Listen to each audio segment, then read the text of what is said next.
Задоволство ми е да ве поздравам во уште едно издание на Равенка за успех, а да споделиме уште една животна приказна, уште една успешна животна приказна која е навистина преплетена со многу непријатни моменти, но успехот е токму тоа, да се најде равенката, да се надминат сите тие неубави моменти, сите тие падови и сите тие лоши искуства и од тоа да се извлече, да се стане успешен, да се стане свој, да се стане цврст, да се гази цврсто на тлото и да се рефлектира позитивно на својата средина во која функционираш.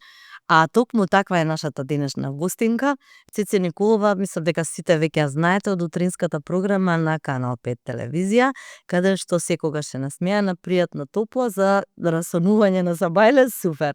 Како си, Цеце? Маја одлична најава, ти благодарам многу. Добре сум, мислам супер сум. И јас мислам дека имам се кажано, ама ти ме убеди да дојдам и тука. Велиш дека доста работи немам споделено и никогаш дури се чудам колку јавноста сака да пак и пак да слуша што имам јас да кажам. Јас се чувствувам дека се сум кажала 100 пати, но сепак стварно ти благодарам многу за поканата и чест ми е што сум во твојата успешна и прекрасна емисија. Ти благодарам многу. Инаку сакам да кажам дека желбата и иницијативата да бидеш тука беше токму заради тоа што ти си човек кој покажува дека можеш да се дигнеш од пепел и да прираснеш во една навистина прекрасна личност, една успешна личност и стабилна. И мојот наслов на оваа емисија е токму тоа. Затоа што успехот не се базира на тоа колку ќе создадеш во животот од финансиски аспект или колку ќе успееш на работно поле. Успехот е да останеш човек и цврста личност мимо сите ситуации кои во животот ти ги донесе. А мислам дека ти си баш соодветен пример за таа приказна. И да, кажа дека навистина многу пати си зборувала на таа тема, си ја раскажала твојата животна приказна, но јас мислам дека ти си еден неисцрпен извор за тоа како може човек да се справи со се. Да, фала ти многу, не е едноставно. Никогаш вака кога слушам некој друг како ме опишува, навистина си викам ова јас ли сум? И никогаш кога зборувам за мојата животна приказна, од после кога ќе останам сама си велам нели ова стварно мене ми се случило. Некои работи не знам како да кажам, не сум ги заборавила, ги памтам повеќе од што сум ги раскажувала. Тоа чувство некако сакам да го оставам таму позади каде што било, некогаш. Ама многу пати и сите тие чувства ме учат на некои работи, особено кога ќе препознам дека нешто слично може да се случува околу мене, не само нели во мојот живот, така што еве се надам дека и ова ќе биде една успешна емисија во која што ќе мотивирам и охрабрам некој да зборува гласно или да се соочи со себе или со сето онака што му се случува во животот. Токму тоа е целта.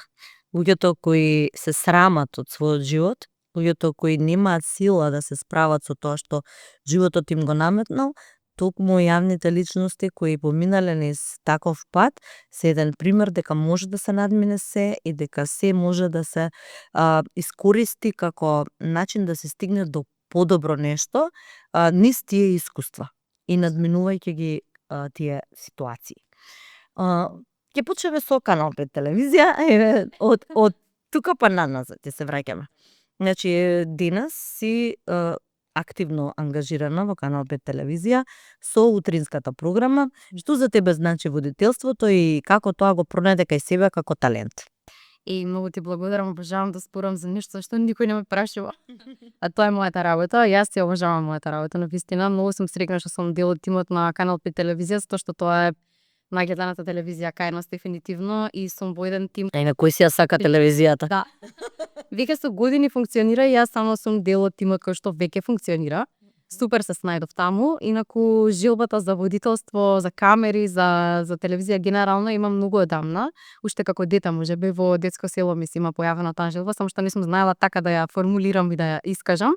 Ама секој пат кога доаѓале гости, јас сум била водител, сум била и танчерка, меѓу другото, и се што треба за гостите да видат дека и ние, децата без родители, имаме своји таленти и сакаме топло да ги пречекаме и не само да им кажеме благодарам, туку тоа да го покажеме на некој специфичен начин.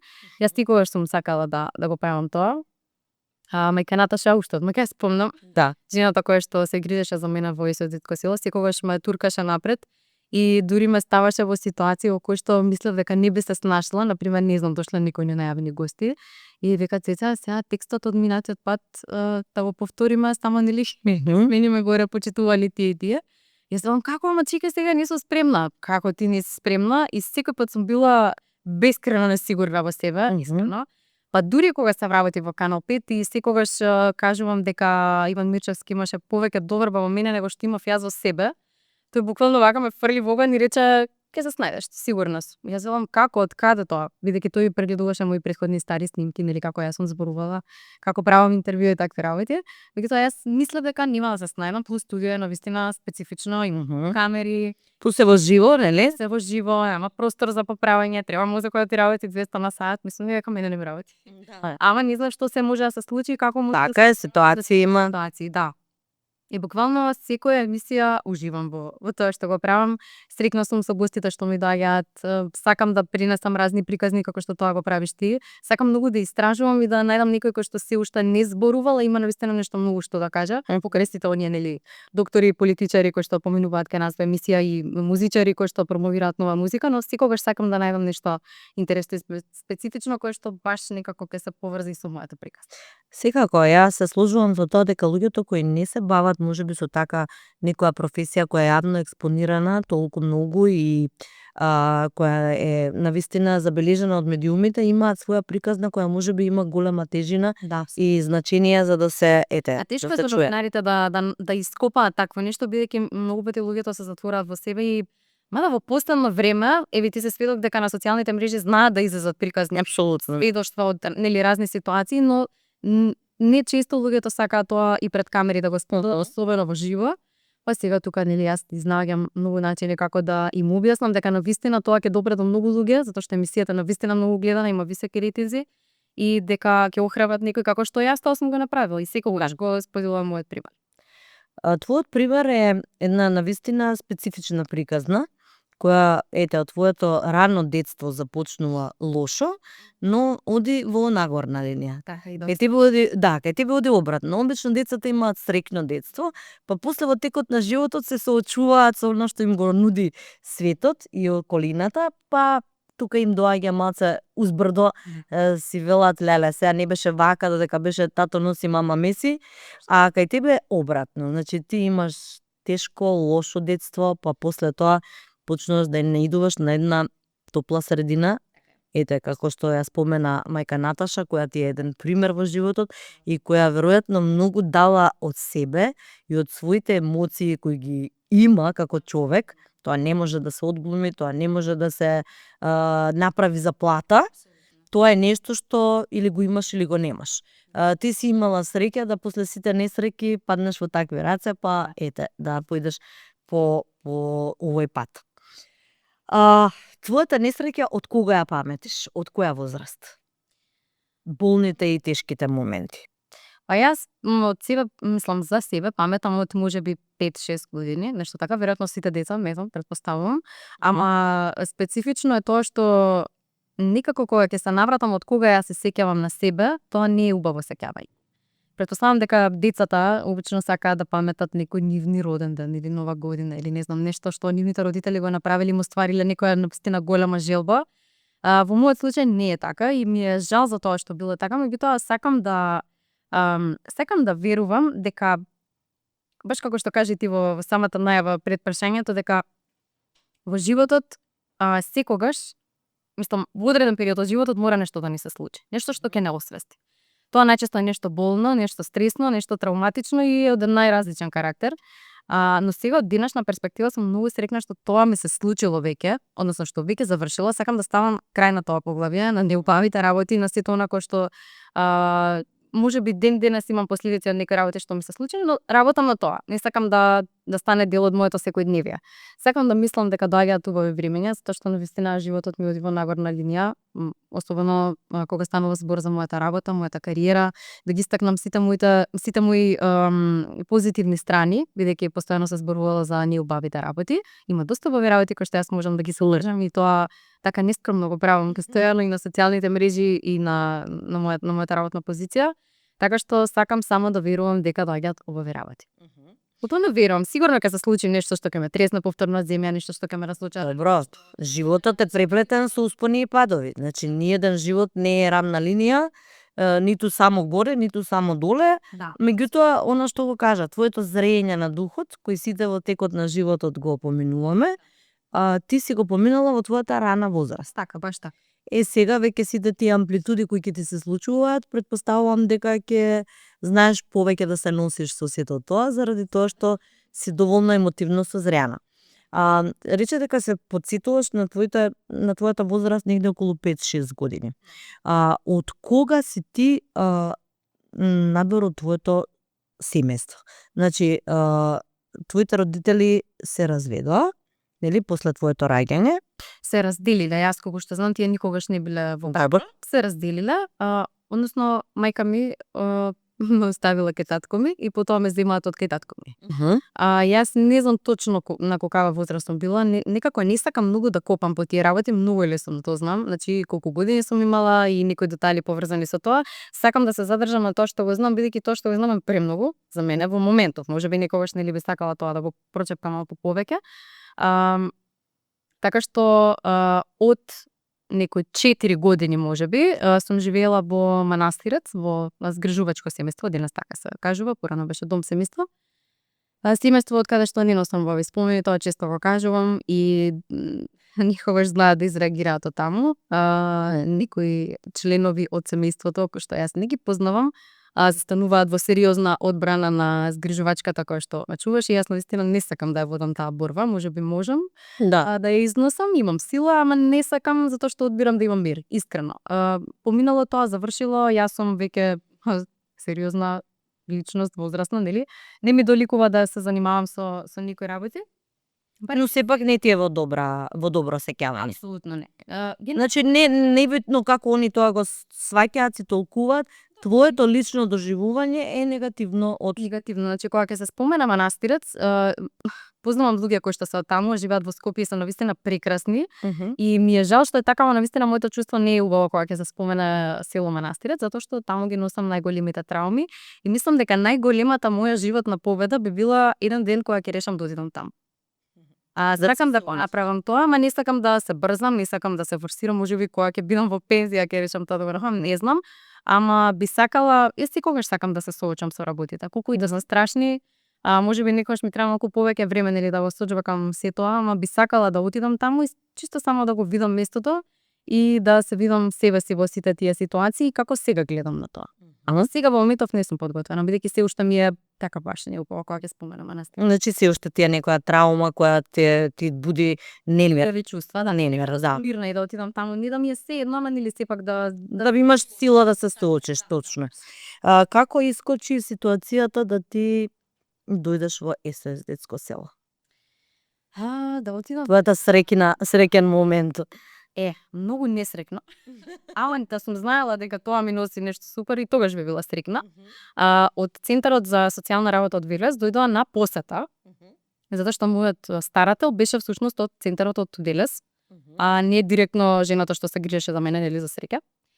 И ова го имам раскажано, меѓутоа е важно да се сподели, затоа што мислам дека во страсните треба особено да внимаваат на овие работи, поготово стручните лица, затоа што во тој момент стручни лица доаѓале на посета, нели, не доаѓале мои роднини. Јас постојано кажував каде сме биле, што сме правеле, иако ништо од тоа не знаев ниту што значи, ниту на вистина сме биле таму, ниту на вистина сум имала нова облека или не знам што се сум зборувала, се појма немам. Ама во тој момент знам дека не ја научив песничката, јас тоа така секогаш го кажувам, затоа што јас како дете така ми било представено, треба да научиш песничката. И сум ја научила песничката и секогаш совршено сум ја нели рецитирала пред гостите. Бевме таму, ми купија тоа и веќе тука лиштата, тука секогаш стоеле патиките нови, не знам, се било совршено. Сликата која треба да се презентира. Долна маса грицки, благо, сокови, нешто што ја не сум ни знаела како се кажува, а не па дека тоа можам и јас да го јадам. Мислам навистина многу страшно тоа, да. И тажно, искрено стига од оваа страна.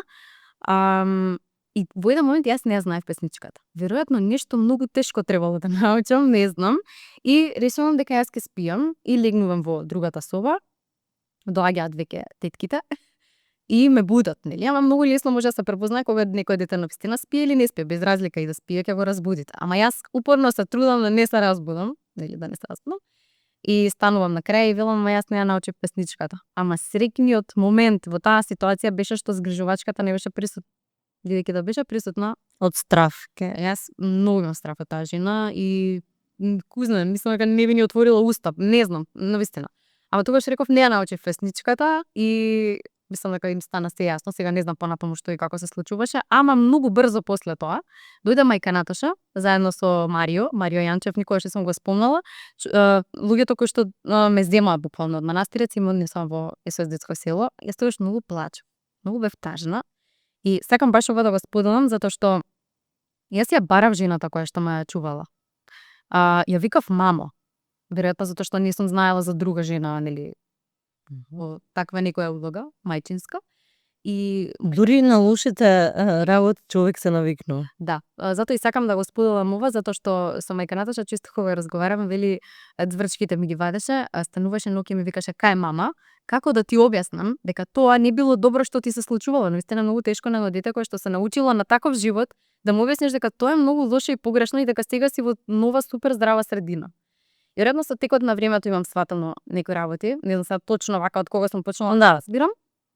Ама секогаш кога ќе сгрешев нешто, мислев дека сега следува, нели, тоа што следувало и на другото место, секогаш сум добивала љубов и топлина и многу деца и премногу љубов, мислам не само од една личност, туку од цело СОС детско село. Во тој момент имаше, не знам, 50 на деца.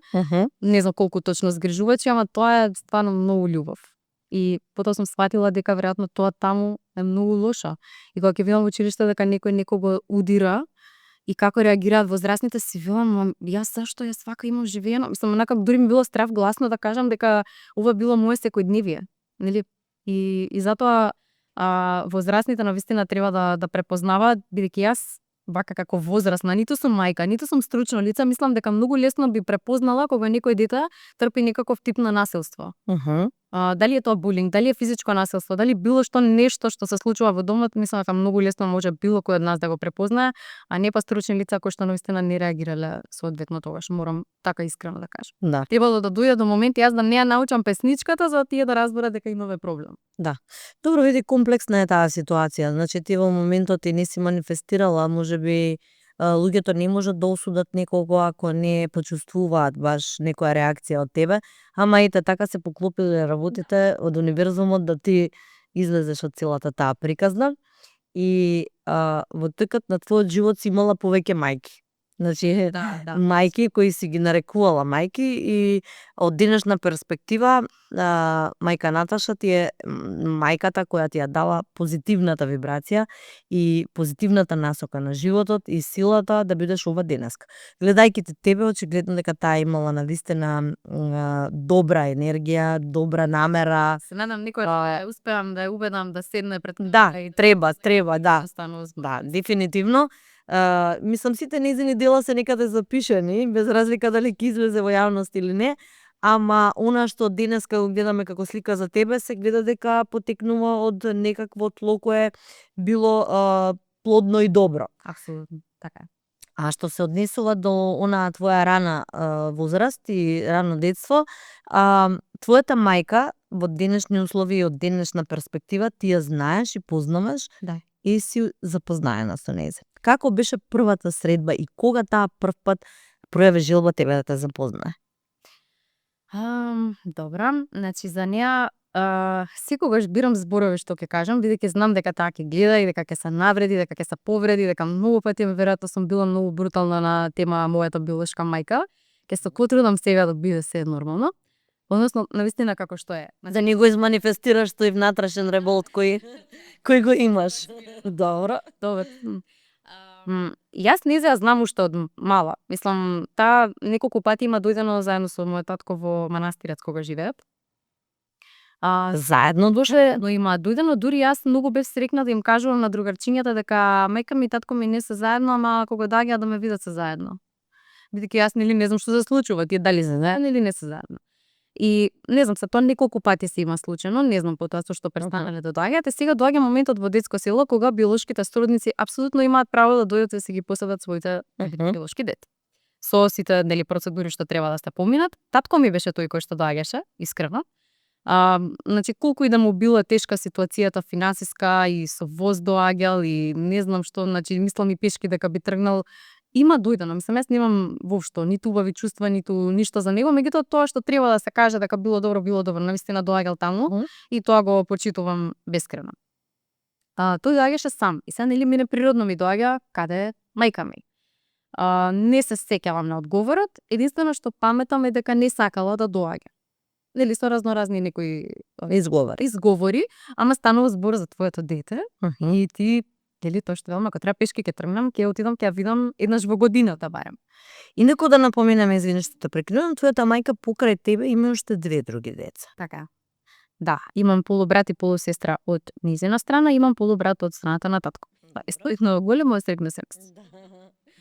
И во еден момент, не знам, на мој 11-12 години, почнувам веројатно веќе да ги разбирам работите и разговарам со стручни лица во Сојузско село на тема мојата мајка, затоа што мислам дека почнав да покажувам, да го искажувам мојот револт преку тоа што не сум послушна и такви некои моменти во училиште и не има од каде е тоа.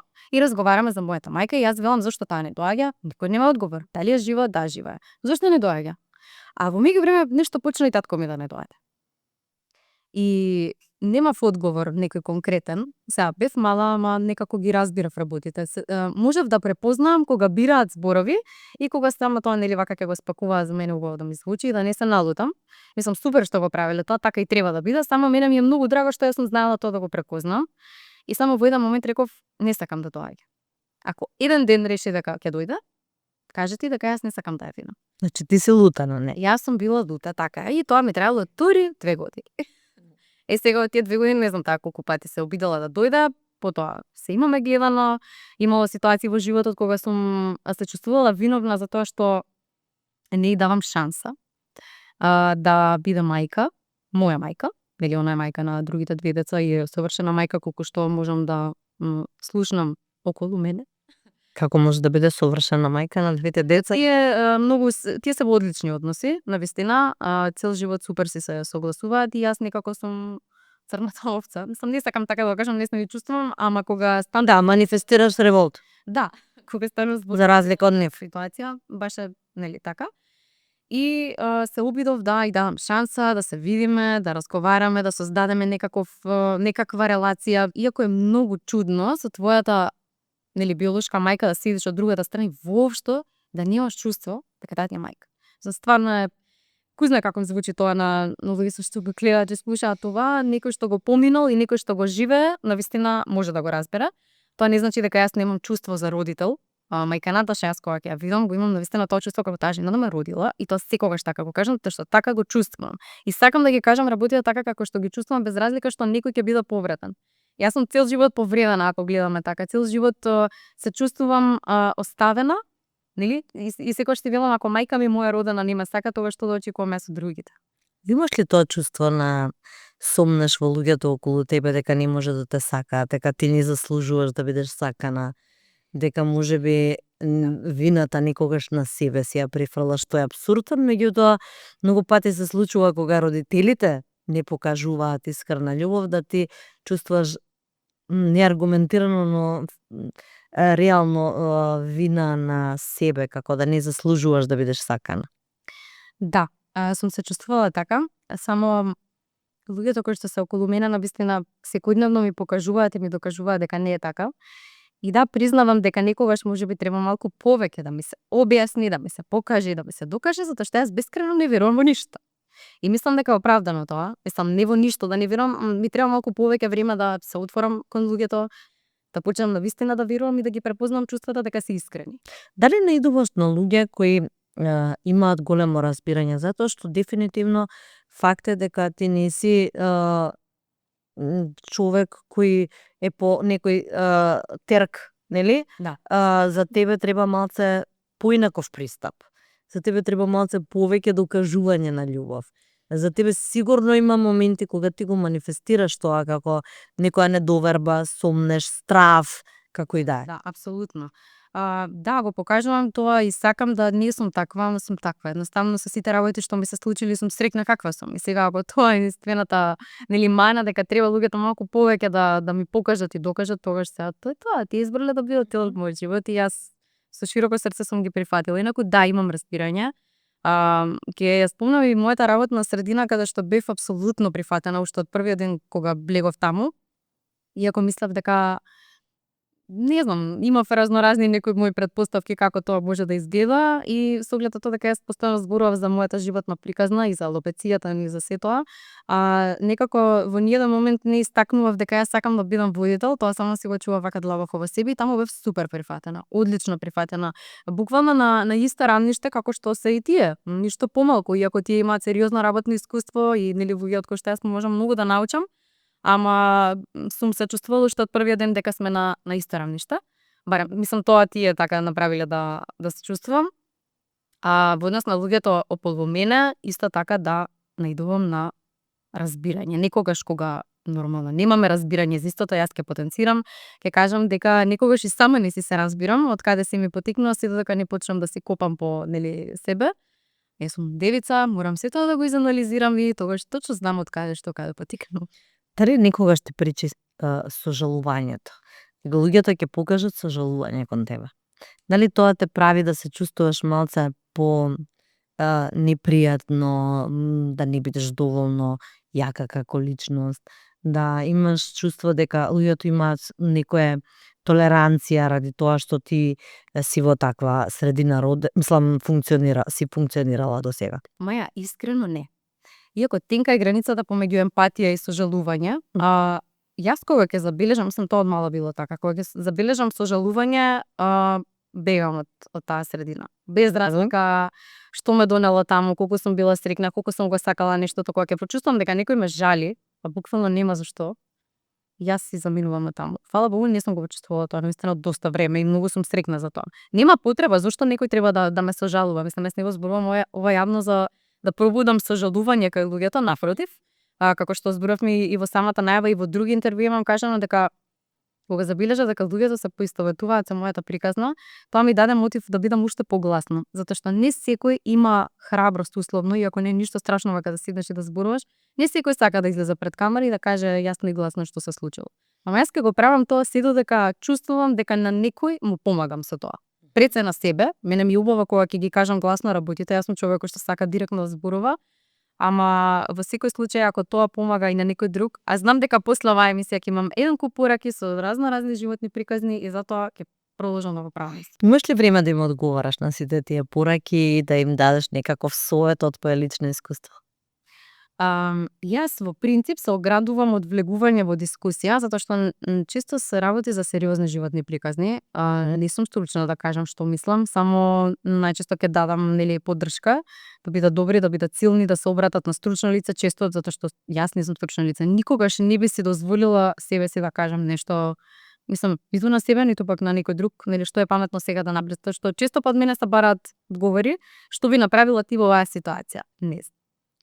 Јас ќе се надополнам на ова, никогаш до сега не сум зборувала за тоа, ама кога зборуваме за сожалувањето, ќе дадам пример на моето девојче кое живее кај мене од 15 години и кое веќе е дел од моето семејство и воопшто не се разликува од останатите членови на семејството и уваќе ми каже дека многу ми е смешно кога некој ќе ме запознае и кога ќе слушне дека јас нели немам комуникација и контакт со родителите, дека изразува некое сожалување. Јас веќе тоа не го доживувам така. Значи, може човек навистина да се адаптира на некоја средина, ако му е таа средина лагодна и пријатна и да тоа не биде секогаш тажно. Не мора секогаш да биде тажно. Едноставно, животот те носи во некоја друга насока и се им е простано на сите околу тебе кои немале капацитет за тоа да бидат исправни. Така и за твојата мајка, она веројатно се лути на ова, тоа е моето видување нели од страна, на твоето доживување затоа што она има некоја своја приказна за тоа, нели? Да. Која на следниот подкаст вака ќе си дојдеме јас и он. Да. Која сигурно од нејзина страна е некоја немоќ. Да, баш така, јасно ми е се. Некоја немоќ и некоја нели не можеме секогаш да ги оцрниме луѓето, да, тоа е голем пропуст, тоа е голема грешка, тоа е несовесно, да, меѓутоа не можеш да им влезеш во кожата на сите луѓе. Не знаеме низ кои трауми и препреки поминувала и била приморана да дојде во таква ситуација, а можеби од денесна перспектива тоа е премногу болно, па ја навредува кога ќе го слушне од другата страна, не сака да се соочи со вистината со која нели е реалноста каква што е. Да, јас верувам дека е тешко да се слушне од човекот кој што лично го доживел тоа што ти си го направил, мели чувствата негови, и веројатно и мене не би ми било Особено од дете, Така е, да. кое е родено, што Да. Јас, мојот разум вели дека она во тие моменти толку можела, толку знаела, толку ја научиле, толку имала. да, Ама мојата душа вели зошто баш јас? Да. И тука се борам нели со себе и можеби сум лута се уште, не знам, тоа психолозите нека кажат. Ама некако сакам да си го тирам животот на далеку од се тоа што било таму. Јас сум била и во куќата во која што таа живее. Сум била и во куќата кај татко ми од каде што ме земале и каде што се случило. Мислам тоа ден денес се честитам на храброста како така наивно отидов на посета кај него и не очекував, мислам не замислував дека тој живее во пентхаус, ама навистина не очекував дека ќе го видам тоа што го видов и дека 20 години куќата е иста. Мислам, јас не знам како претходно изгледало, ама ако сега изгледа така, можам да замислам претходно како било. Во моментите кога јас сум живеела таму и кога некој требало да се грижи за едно ново родено дете. И тоа беше баш така неубаво. Но во секој случај, сакав да кажам дека тој претходно што го зборував дека и давав шанси многу пати и на крајот сватив дека одам против себе. Дека можеби ќе се изгубам себе си поради чувството на вина што го чувствувам, а не сум ја оставила јаснеа. Ама така некако, не знам, измишани се тие емоции, се надам дека некогаш во животот ќе се променат, можеби не знам, како и да е, тука е мајка Наташа во секое време. Секогаш се слушаш со неа, споделуваш со мајка Наташа, да. Дали се слушаш, споделуваш и после тоа, значи од кога ти си заминуваш од СОС село, и тоа е многу битен момент, тоа многу ме интересира. Значи, кога ти си одиш од таму, ти влегуваш во една сосема нова средина, каде што немаш буквално никој. Да. Немаш семејство, немаш свој стан, немаш ништо, значи влегуваш во една сосема нова околност. Светот на возрастни. Да, и ти мораш да се носиш со тоа и да обстојуваш. Сега, незина изборот дали ќе остане мајка и понатаму или ќе си ја врши својата работа службено, нели, како што е обврската. Да. Незината работа не може да се нарече работа, буквално е живот. Мислам, од тој момент би почнала, затоа што барем она е таква личност, а и генерално скрижувачите, конкретно во СОС село или кои што се во нивна поддршка. Да, ние сме емотивно многу поврзани, поготово што јас сум била прво дете, ама апсолутно истиот однос го има и со другите деца. Секогаш кога нешто се случувало ми било важно неа да го споделам, дали е тоа убаво или не убаво. Буквално некогаш кога не сум знаела сметката во пошта како да ја платам. И се треба на шалтер да отидам и таму што да им кажам. И се срам ми било да го поставам тоа прашање на другарките, поготово што на 18 години тие се замарале со други работи, зборам моите врснички тогашни, со ученички најчесто. Јас сум се замарала со тоа да платам кирија, дали ќе имам пари за тоа, дали ќе имам пари за сметки, сега ли оваа сметка е поголема од претходниот месец, мислам се што ни се случи во нас во светот на возрастните, ама на 18 години тоа е многу постресно и страшно. Искрено страшно би кажала, барем во Македонија, барем во периодот јас кога живеев така, затоа што во СОС село многу работеа на тоа да не научат да живееме самостојно. На вистина, сите тие 4 години додека си средно, има као втор начин на згрижување. Тоа се некои младински куќи, каде што сите што живееме во тие куќи сме средношколци. И сите ние се подготвуваме за заминување од таму.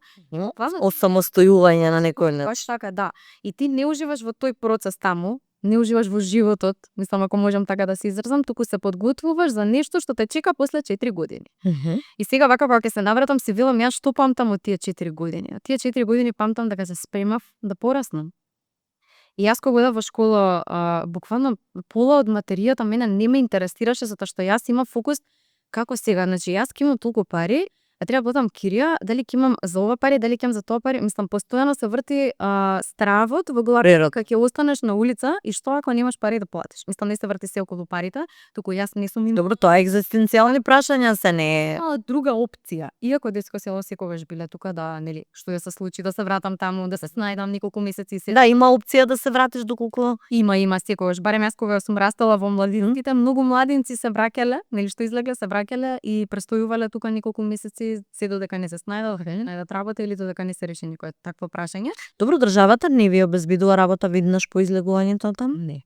Не, тука се општествено одговорните компании кои што соработуваат со СС детско село, барем така беше во периодот јас кога растав таму и на тој начин некако се помага. Иако јас студирав на логопедија, знам како би рекол, не заврши. Затоа што сватив дека сакам да бидам новинар. Ама студирав на државен факултет и имав нека стипендија од државата, па на тој начин функционирав. И тоа не беа малку пари во тоа време, ама јас постојано мислев дека ми се малку. И секогаш сакав да работам нешто плюс и одев и на факултет и работев, потоа го напуштив факултетот кога сватив дека ќе имам сигурна работа, кога се појавија точка вртала точка кој што ми даде шанса. И онака на ниту еден ден работно искуство во новинарскиот свет, тие рекоа имаш еден месец, нели, пробно да видиме како пишуваш, како зборуваш. И после само 2 недели ми рекоа примена си. И се договоривме за се и јас веќе немав потреба да го учам тоа што не го сакам. Се посветив комплетно на новинарството, потоа така дојдоа и сите телевизиски ангажмани и нели се тоа на денес што го правам. Да, ти имаш дефинитивно ораторски способности, добро се изразуваш и навистина си талентирана за тоа. Јас секогаш велам дека тоа е еден талент кој иако сега излегува многу водители кои можеби имаат еден поинаков вокабулар, кои се многу народно се изразуваат, сето тоа е дозволено затоа што во денешно време луѓето бираат што слушаат и селектираат како сакаат и во која насока да ги пратат и следат работите. Сосема легитимно, значи немам ништо против никого, за секого има место под сонцето. Тоа сум го кажала многу пати и дефинитивно тоа ми е девизата. Меѓутоа ми е убаво кога ќе слушнам човек кој добро убаво концизно се изразува, кој има некоја си целосна мисла, кој знае да го изрази, да изрази целата емоција вербално и тоа ми е навистина за респект. Ти си баш таков пример и мислам дека тоа искусните уредници, благодарам, како Иван Мирчевски и многу други кои имаат годишно искуство. Мислам тој е сега директор, меѓутоа сепак бил уредник долги години во македонска телевизија и знае кога некој има вербални способности, кој може да биде на телевизија. Препознал тоа. Да, препознала дефинитивно и баш е убаво што си го нашла својот правец. Мимо тоа сето што нели го зборуваме како адаптација, сепак ти влегуваш во една нова средина кај што покрај финансискиот момент се соочуваш и со една нова самотија. Не, јас така не би го нарекла, Дали ти објаснам зашто. Да, Барем јас сега тоа мојот пример. затоа што таму живееш со многу деца, живееш со нели твојата мајка Наташа, која не знам во која улога е таму како воспитувач или изгрижувач или Станува во СС детско село во Ченто. Добро. Што сите го знаете, а јас преминувам во младинската куќа во Радишани, каде што сосема нови луѓето таму шпеам со истите деца од детско село кои што се на моја возраст. Јас некако се презаситив од тоа групно живење и навистина сите 4 години ги посветив на тоа да се научам да живеам сама. Бидејќи така некако ми беше мине во глава, не реално сама дека ќе бидам, туку нели сама да се справувам со се што носи животот. Да, ма тоа е сосема нов предизвик што до тогаш не си го имала. Значи кога живееш во едно нормално семејство, можеш да живееш со една сестра, со родителите, а ти живееш во една средина каде што има повеќе деца. 15. И сега одеднашка си сама во стан во една нова средина. Некако едве чекав да бидам сама, само да, си ги имав тие сите предизвици, ама немав депресивни фази, туку само се бора. Искрено, не сакав да се откажам, затоа што знаев дека ако легнам во кревет и чекам некој нешто да направи, дека никој ништо нема да направи. И наискрено некако се плашев од тоа да дојде момент да јас треба да се вратам во детско село, затоа што некако тоа би го почувствувала како некој личен пораз, иако не е така. Мислам, на 18 години навистина многу тешко да се снајдеш во Скопје, многу скапо, треба стварно многу добро да си подготвен или на крајот од денот да имаш некоја бекап опција. Така, Дали некогаш си помислила да се вратиш во твојот роден Велес? Ау, не никогаш. Дури ми велеа многу се поевтини становите таму. Реков не, супер, не би се вратила. Јас ниту сега не сакам да одам во Велес, често да Дури ни но накада брушеташ. не. Не. Одев по документи кога морав, сега сум во Скопје префрлена со се, да не морам да одам во Велес. И ако морам некој да ме прати од таму, се што треба. Си уште таа траума од тебе живе. Не знам, некако многу пати кога одев по тие документи, значи баш е стварно македонско-турска серија, ама на 2 мои одења, значи еднаш го сретнувам татко ми на улица, другиот пат ја сретнувам мојата полусестра. Тие не ме видоа, ма јас ги видов и ги познавам. Беше баш непријатно и секој пат кога одев таму некако се чувствав дека треба некој да сретнам. Велес не е толку мал, сега не знам, ама ите баш се погодило на истата улица, првиот пат да го сретнам татко ми од другата страна, дури бев тогаш што една колешка од факултет, а не ми беше толку блиска, ама имаше и таа некоја врска во Велес и сега како да ја кажам, мора да излезе од мене, ова е татко ми. А тој е слеп, на кој оди со, нели, како се вика стручно, не знам, ама со тако стапче се движи. Јас веднаш знаете кај тоа што далеку кога видов, викам Сара, ќе ти кажам, ова е татко ми. И она се врти цеца и сега што ќе направиш, викам па не знам што да направам, он секако нема да ме види. Треба да застанам, треба да му кажам. Викам не знам, не сум спремна за ова, јас си одам од едната страна, тој си од другата, се поминав. А вториот пат кога ја сретнав мојата полусестра, бев во кола, почекавме да помине, буквално застанавме на пешачки да помине мајка со дете. И тоа беше она. И така некако, не знам, не велам дека цел живот нема да одам во Велес или во манастирот или некогаш, ама сега во моментот. Дали некогаш се срамиш од твоите родители? Многу добро прашање, па не знам дали се срамам. Не се срамам. Мислам, не се срамам од тоа они како изгледаат и како живеат, се срамам од нивните постапки. Искрено. А не знам тие колку се срамат од своите постапки, со оглед на тоа дека особено мајка ми гордо кажува дека јас сум и керка и јас каде работам и кај неа на работа се гледа Канал 5 и тоа ми е баш фасцинантно, бидејќи јас не знам, ај се трефјам или многу брутална, не знам како би реагирала на таква ситуација. Искрено. Сепак си нејзино дете, она се гордее што ти си дошла до тука. Да, верувам дека се гордее и тоа. Среќна е што си го, нели, избрала овој пат, односно што ти се пружиле овие можности што си тоа што си денес. Па не верувам дека баш така го размислила ти како што го кажа, ама ти си мајка и верувам дека таму потека. Ама не верувам дека е баш така. Искрено. Да, она е горда за тоа дека незиното дете е успешно и популарно и не знам што се не е, тоа се најневажни работи. Важно е дека јас сум стрекна на местото каде што работам. Исто како што веројатно таа е стрекна на местото каде што таа работи и сите ние треба да сме стрекни на нашето место и тоа е се што она би можела и би требало според мене да искоментира. Ти неколку пати си имаш сретнато со неа и си разговарала со неа. И претпоставувам си била вака малце нели резервирана. Супер. И положо беше. Да, искрено тој некој ѓавол во мене, буквално така ќе го кажам, само она може да го разбуди. И кога ме праша зошто така револтот може, револтот, да. Зборови кои што јас не ги користам и не се вулгарни, туку се брутални. И се што зборуваш ја осудуваш, да.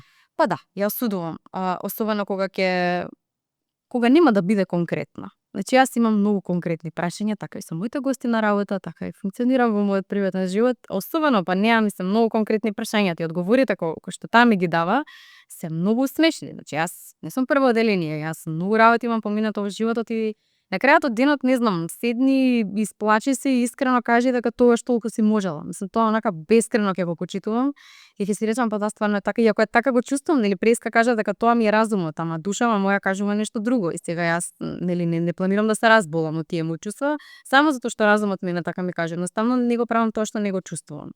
Добро, нема капацитет веројатно за тоа да го признае. Можеби еден ден ќе се случи некој чудо. Можеби.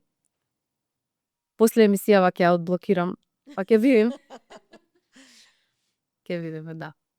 Да ти кажам искрено, многу си пријатна личност и кога зборуваш како да тоа се случува на некој што веќе поминал во твојот живот. Тоа се случи. И верувам дека и така го доживуваш.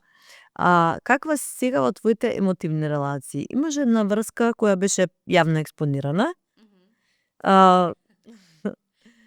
Таа врска заврши. Добро. Да, еве вака официјално да кажам, затоа што сите ние ставаме нели кога сме супер стрикни, ама кога не сме никој не објава. И само ќе ми кажат, ама не гледам нешто да ставаш слики. Добро, да, не ставам, не сум веќе во таа врска, има друга врска и сум многу стрикна и ми е супер на тоа поле и не планирам така да експонирам како што сум го правила тоа со претходната врска.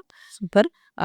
Мислам дека мојот мир и тоа што јас си го имам во мојот најтесен круг на пријатели треба да си го задржам за себе. И е стварно многу тешко. Тешко е затоа што луѓето се љубопитни и на сите можни начини ќе се потрудат да стигнат до некоја информација плюс. А не знам зошто е тоа така. Не зборам сега за медиумите, затоа што бескрајно ме почитуваат медиумите, кога ќе побараат изјава, давам кога е во рамки на тоа што сакам јас да го кажам, кога не е така апсолутно ме почитуваат и навистина ги поздравувам сите кои што ти ја гледате емисијава и кои што ми го почитуваат тоа.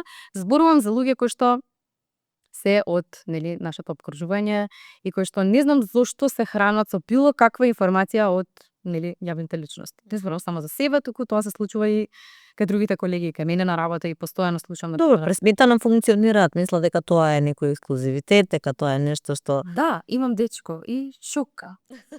Мислам, да. Зошто е тоа чудно? Да, воопшто не е чудно, дури и од претходната врска кога вадеа наслови цеца со момче, тоа не знам таму што, и доле кога ќе прочитав коментар како само таа да има момче, викам точно. Многу е во право човекот, навистина, не е тоа некој ексклузивитет, нешто кујзна што се случило. Тогаш што, јас не треба да имам партнер или не треба мој семејство, мислам баш некако не знам. Види, тука следува едно прашање. Сите деца обично образец им се родителите. Кога понатака го манифестираат родителството, чувството, односот. Каде води ова? Да. И сигурно дека тој образец си го пополнуваш сам, меѓутоа онаа конструкција е тоа. Твојот образец не е добар. Апсолутно катастрофален положај Да. може да биде. Дали се плашиш од родителството? И како размислуваш на таа тема кога интимно со себе разговараш? Најголемата вистина за сите деца без родители и родителска грижа пред се, значи оставени деца, е дека најголемиот страв наш е дека ќе ја повториме грешката. Дека ќе се повтори историјата, јас така тоа цел живот го кажувам. И да, длабоко во мене постои тој страв, ама цело време пробувам да си ги истакнам сите мои нели квалитети и начини на кои што јас функционирам во животот, сите мои различности од моето примерно семејство, за да си одговорам веднаш на таа небулоза, дека тоа не би било така. Не знам како би било, само знам дека јас се би дала за моето дете и мојата најголема животна желба е да се остварам како родител и да имам моје семејство. Кое што мислам дека ќе дадам се што имам и немам за тоа да опстои, да биде нормално и да биде функционално и да се трудам секој ден да бидам и подобар партнер и подобар родител. Значи, кај тебе образецот е контра од све тоа што го знаеш. Да. Да, буквално, мислам, се поразлично. Се поразлично, ама можам како образец во случајов да ја земам мајка Наташа и начинот на кој што таа ме воспитувала. Колку и да била некогаш строга и да не ми било тоа можеби јасно во моментот, сега си велам можело и многу повеќе да биде. Сум била некогаш раскалена. Или ми требало малку екстра љубов, тоа секогаш било така и таа ми ја давала, ама знаела да биде доста строга, мислам баш така и треба. Затоа што нема друг начин да се постави авторитети, да се постават некои здрави граници. Сега ќе придеме на една друга тема. Значи се соочуваш со проблемот алопеција. Тоа за едно девојче е сигурно голем удар, што ти, не се свесна, сите девојчиња сакаат или дел од убавината им е косата. Апсолутно. Јас лично ќе кажам, а верувам и дека другите гледачи тоа го мислат, ти си онака убав лик со убави црти, на кој косата не му е украс. Значи ти си убава и без косата. Шинето Конор беше еден пример кај што личност која нема коса изгледа толку убаво и женствено. Така. Еве ти си баш македонски таков пример. Да, многу луѓе така ме нарекија. Да. Фала ти многу. Еве тоа е најискрено, нели? Многу би било лошо кога ти би го имала овој проблем, па не би имала вака складни црти, па можеби би ти било малце поголем проблем. Сега тебе ти стои ова на твоето лице. Научив да го носам, Да. но некако така. Ама сигурно во првиот момент кога си се соочила со тоа не ти било едноставно. Кога прв пат се соочи со тоа и кога свати дека тоа е проблем со кој мораш да се носиш. За алопецијата, така кога Да. прв пат се соочив, јас знам дека уште во манастирот сум имала алопеција и некако логично се што се случувало во тоа семејство и претходно кај таткови нели работите кои што јас не ги паметам, да. Значи уште од рано дете. Да, веројатно, не знам точно нели од кога, ама еве од кога јас паметам за себе сум имала таков проблем. И постојано имав кратка фризура, имам дури и фотографии од детство, па сум со кратка фризура, многу се лутев кога ме шишаа, ма сега ми е тоа разбирливо затоа што нели не било рамномерно на сите страни. Потоа дојдов во детско село, ме Наташа заедно со тимот нема нешто што не пробаа. Значи не знам од кој дел од светот не ми носеа некакви такви народни лекови за да се мачкам. Не знам, кај нас на клиника сите доктори сме ги поминале, сите приватни клиники што мислеле на нешто за алопеција, зборам во тој период. Сме ги поминали и мене ништо не ми поминало и само знам дека како дете не знаев што е алопеција. Не знаев алопеција дека е здравствена состојба и дека тоа со косата. Само цело време кога ќе отидов на лекар слушав алопеција. Мене беше преку глава тој збор, ама кога нели почнав да разбирам, сваќав дека тоа е состојба и почнав да прашам дали има лек, дали мене некош ќе ми порасне коса. Дури имаше еден коментар од еден доктор, еден од многуте, кој што кажа: "Девојче, тебе ако не ти порасне во пубертет, никош нема ти порасне." И јас во мојот пубертет мислам дека вака до последниот ден чекав дали ќе ми порасне и после тоа веќе се помирив. Сите тие години носев перики, како дете носев капчиња и марами, ама потоа нели дојдоа периките во Македонија и сватив дека можам би перика да носам, можам да си направам интересна фризура, јас да си ја изберам нели бојата на косата, формата и се тоа. Ама на крајот веќе се изморив. Мислам на крајот, после 10 години, наистина веќе ми дојде преку глава и реков морам да најдам начин затоа што секогаш и на социјални мрежи и околу мене слушав себе прифаќање. И видам што е тоа да се прифатам себе. Као нема шанс, па јас се прифаќам. Мислам сама со себе кога си разговарам, па јас не прифаќам, па супер се, па добро да перика носам, тоа не е ништо лошо. И многу ми беше тешко да бидам самокритична и да си кажам дека јас не се прифаќам себе си, дека мене ми е страшно да се видам себе во огледало. Дури кога ќе се навратам, јас може да не сум се гледала во огледало, вака да застанам и да се гледам. Единствено кога треба да се нашминкам, и после тоа секако си ја ставав периката затоа што не се шминкав со перика. Ти не си тип што многу се шминка. Не, јас се чекам да не се шминкам. Дури и вака на јавни настапи кога баш буквално е многу дискретна шминката. Па да, не сакам многу да се шминкам затоа што мислам дека во Македонија се уште не знаеме како треба да се шминкаат лицата со алопеција. Искрено ќе го кажам, зашто многу го размислувам и свеќам дека сите се шминкаме по еден некој тип, нели, одиме на професионална шминка, каде што така се шминкаат жени и девојки кои што имаат коса. Како се шминкаат девојки што немаат коса? Тоа постојано си го поставам како прашање и велам зошто јас ставам римел, не ќе да ставам римел, на пример. А стварно не сакам да ставам, прво затоа што немам доволно трепки, второ затоа што не ми се свига како ми стои. И после сватив дека добре, јас сум секако поинако, јас можам да го смислам типот на шминкање за алопеција на пример кај нас. Така да правам нешто што мислам дека мене ми одговара, па дури и на емисија. И да писам кога сум на работа, гледам само да е доволно нели тоа да има доволно боја да не изгледам болно на камера. Да. Ти се одлучи да ја тргнеш твојата перика и веројатно тоа беше една сериозна одлука, кај што се соочуваше, претпоставувам, со страв како ќе реагираат луѓето. Да. Имав многу стравови кои што да се оправдани, ама не се реални. И јас секогаш кога комуницирам со лицата со алопеција, бидејќи со нив навистина многу поотворено разговарам него со сите други со тешки животни приказни, бидејќи ги разбирам нивните проблеми, стравови и прашања и велам дека луѓето секогаш ќе се завртат. Значи јас и ти ќе се свртиме, веројатно дискретно, ама кога е нешто специфично и различно и кога нели ќе ти примаме вака поглед да се свртиш. И дека тоа стварно не е ништо страшно и дека луѓето искрено и нескромно, благодарение на мене, многу научија за алопецијата кај нас. Порано не се знаеше што е тоа. И јас, да, поминувам многу време во текот на денот, застанувајќи на улица да објаснам што ми е, кога некој ќе видам дека е загрижен и вика: "Леле, ти си супер на камера, стварно многу те сакам, ги гледам сите твои емисии, да сите гости, све следам. Ма што е со косава?" И сега ја знам тоа прашање на што алудира. Викам ништо, алопеција е тоа. Само пишете на Google алопеција, секој виде. Кај повозрастните тоа косопаст, така се нарекува и некако така пробам да им објаснам да не се грижат за живо здраво, сум се окей, имам уште доста глупости за правење и уште многу за живење. Значи со тоа си соочена и претпоставувам дека веќе си се прифатила себе си, дека веќе не ти е проблем, да, пошто се појавуваш веќе долго време? Колку време се појавуваш вака без перика? 3-4 години. Дали ти беше поголем стрес кога ја носеше периката со оглед на тоа дека нели како да криеш нешто? Да, буквално цело време се чувствав како да кријам нешто од некого, како да не сум доволно вистинска. Дури во првата објава со сликите, кога се фотографирав само без перика, јас уште си ја носев, ама само ги објавив сликите. И пишав: "Хај, мала дигресија, сакам да се запознаеме." Затоа што се чувствував дека не сум доволно искрена пред луѓето. Дури гости кога ми доаѓаат дома или не знам, нели дома кога ќе ти дојде некој баш приватно, баш ти е близок, не знам, немаш шанси да извадам периката. Или на пример ако ми падне несакајки, а се случило многу пати тоа, зборам пред луѓе да се случи. Дали кога сум одела на латино забави, дали не знам, најчесто во играње таа ми се има случувано и многу имам плачано. Значи ја не сум можела да излезам од дома после тоа. Како буквално како гола да сум била, што онака многу неубаво и непријатно чувство.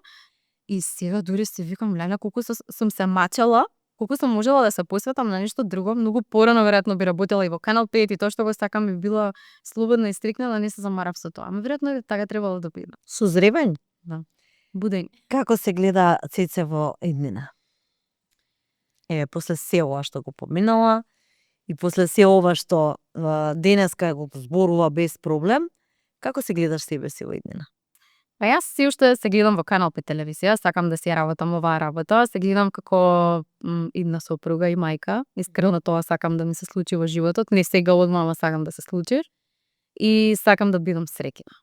Буквално би правила се што ме прави среќна, и ако што и да ми се здосади од тоа што го правам во моментот, би престанала да го правам, или ако не ме прави среќна или не ми исполнува и не станувам наутро со супер денес имам супер работи за правење, тогаш би сменила се само да сум среќна. Тоа ми е некако најголем приоритет од се, да сум среќна и мирна.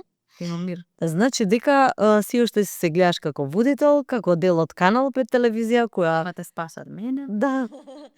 Која те прифати, која ти даде можност да се изразиш, така да верувам дека направиле добра проценка и тоа се покажува сега, нели? А и од друга страна ти го променија на некој начин животот. Апсолутно. И си го имаш она своето, знаеш која си.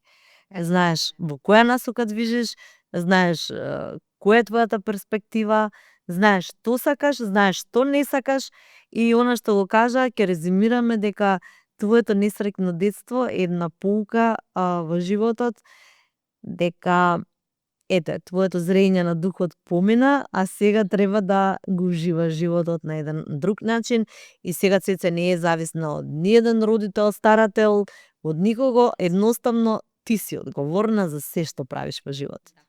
Спремна ли си? Да, ти си крива за се. Подготвена сум за се што животот ќе донесе, буквално сакам така да со широки раце да примам се што доаѓа, и добро и лошо, бидејќи се случува со причина. Можеби во моментот го немаме одговорот зошто баш мене и зошто сега, ама нешто подоцна ќе сватиме дека тоа е најдоброто нешто што можело во моментот да ни се случи. А јас се можам само да ти се заблагодарам што беше толку искрена и што сподели повторно твојата приказна со нашите гледачи и гледачите на Равенка за успех. Верувам дека ќе бидат среќни што има луѓе кај нас кои се справиле со проблемите, кои излегле на површина и кои гордо и самоуверено зборуваат за сето тоа. Да, фала ти многу на поканата. Се надевам дека не сум досадна со се што зборувам.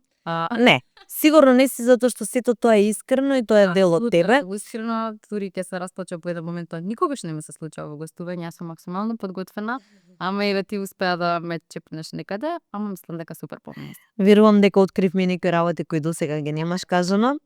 И сакам да ти посакам само среќа и успех во животот, и во некоја следна прилика да зборуваме за некоја твоја навистина живот на среќа и успех. Да, може, супер, договорени сме. Мислам, не дека сега не си во животот среќна и успешна, но поголемо, збориме за оној приватен твој дел, каде што ќе се реализираш како родител, мајка и среќна сопруга, па ќе си го имаш оној неисполнет дел од детството и се она што ти недостасувало, ќе можеш да си го надоместиш. Искрено ти посакувам и ти благодарам уште еднаш кај што си наша гостинка. Имаме подарок за тебе од Бадел. Ова е ликерот кој немавме време од зборење да го пиеме. Го знам, Ова е ти ми е умилен и ова не е платена реклама. Да. Така ти кажи ми през. Бајадера Бадел и гледам дека многу младите луѓе го обожуваат овој пијалок бидејќи има вкус на лешник и чоколадо и навистина е сладуњав и пријатен. Нормално во рамките на Не знам дали некој јавил дека ова го пијам, ама добро. ете, значи ми е драго што ќе те задник Болтер се е парфемот кој ќе ти го дадем, ја морам да го отворам бидејќи овој е за слободоумни, овие крилја тоа го покажуваат.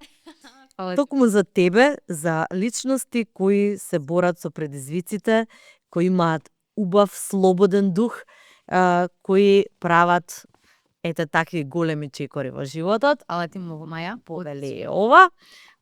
Ова е како мало знак на внимание и благодарност за твоето Сега, јас присуство. Празни раце. Ама тоа Ти не почести со твоето присуство. Ќе ги поздравам Миесе кафе, кои ни се тука, јас се го пијам без кофеинското кафе, кој ми е многу вкусно. За тебе ставивме кофеинско еспресо. Да, после емисијата ќе си го испиеме, многу си се размуабитивме, чекме и секако луѓето и односно продукцијата која реализира овој подкаст и многу други проекти кои се навистина на високо ниво. ФОН универзитетот, ова е ФОН кој е прв приватен универзитет во Македонија. Мислам дека сите го знаат, нема кој не го знае и има многу новитети, за тие ќе ги соопштиме во наредните подкасти, навистина работат на својот прогрес и напредок. Каре кој ни го уредува нашето студио и можете да забележите, а и сите наши гости се задоволни од амбиентот. Верувам дека ти се допаѓа, има една пријатна топла атмосфера која на сите им се допаѓа затоа што има такви детали кои се специфични и мислам дека секој во својот дом ако сака да остави белег на себе може таму токму да пронајде нешто што ќе им биде интересно и специфично во домот. Уште еднаш ти благодарам и верувам дека нашите гледачи ќе уживаат.